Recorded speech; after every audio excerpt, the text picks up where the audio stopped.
Honestly, when It's we like look at having a it VAT. You just announce a VAT, you yeah, get loads of revenue, and they say, "Oh, I'm winning." yeah, it's a Brilliant. tax, and we should think about it as a tax.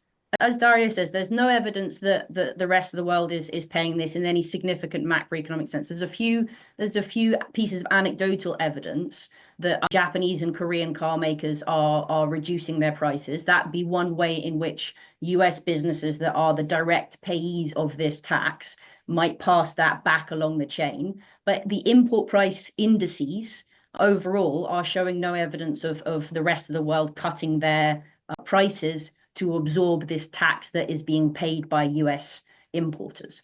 And when we look at that in the context of US fiscal policy, in the context of this year, it's just a massive fiscal drag. And that's why in the first half of the year, we have growth on average at 1.2%. Anyone that's Mm. telling you, oh, there's a win at the moment because there's 3% growth in Q2, and that's when these things were enacted, that's a complete, again, fallacy. That's just a reversal of the distortions in the first half of the year. So if you hear that 3% number, that's just don't pay any attention to that.